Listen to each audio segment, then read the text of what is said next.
Hello, I am Morgan, and I'm reviewing the Ruins of Gorlin, which is a book of 12. It's number one of a series that has 12, I think. And Will is Will is Will, Horace, and Alice are three of the main characters. All three of them are orphans and who live in the fief Mord, and Will is going to be apprenticed to Holt, who's the fief ranger, and they were close, kind of like these, and they sneak around to do a ton of cool stuff. And Horace is going to be apprenticed as a knight, and he uses a sword quite like this one, and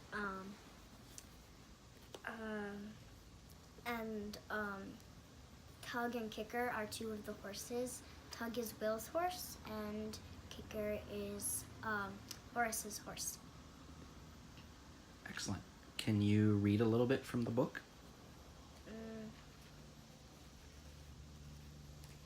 It was long after midnight. The flickering torches around the castle yard, already replaced once, had begun to burn low again.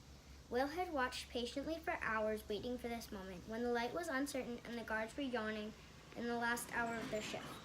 The day had been one of the worst he could remember. While his yearmates celebrated, enjoying their feasts, and then spending their time in lighthearted horseplay through the castle and the village, Will had slipped away to the silence of the forest, a kilometer or so from the castle walls. There, in the dim green coolness beneath the trees, he had spent the afternoon reflecting bitterly on the events of the choosing, nursing the deep pain and disappointment, and wondering what the ranger's paper had said.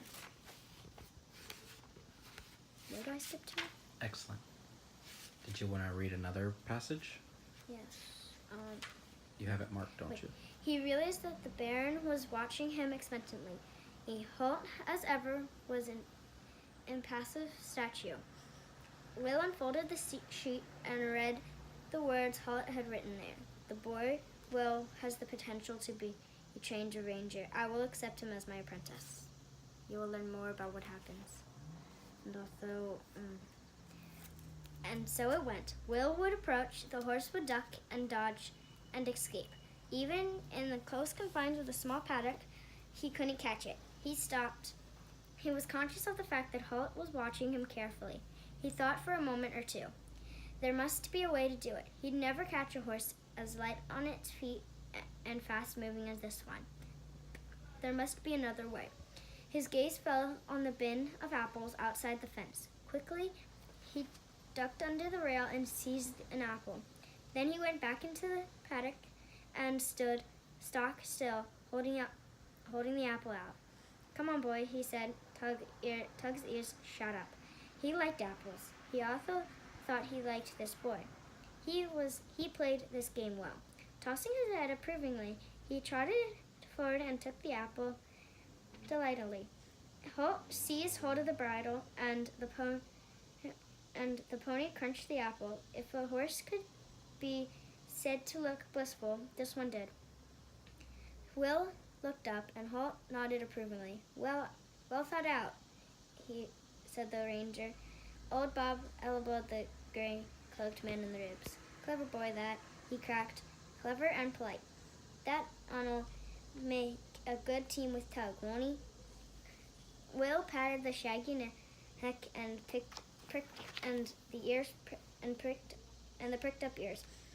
He looked now at the old man. Why do you call him Tug? He asked. Instantly, Will's arm was nearly torn from its socket as the pony jerked its head back. Will, staggering, then regained his balance. Old Bob's braying with laugh rang out around the clearing. See if you can guess, he said delightedly. Very good. Thank you for sharing that with us, Morgan. Anytime. Are there any other things that you'd like us to know about this book series? It's a long series. I'm still reading it. I'm reading Book 9? Book 9. Yes. So you've really enjoyed it, huh? Yes. So much so that you've completed 8 of 12 books so far. I think there's more than 10. I think there's more than 12. Oh, okay. Well, you've completed 8 of this series, and you really like it. And normally I'm up to like 12 o'clock reading. I can't put it down. I tell myself after the next chapter, when I'm finished that chapter, I'm like, maybe another chapter. Excellent. All right. Thank you so much. Goodbye.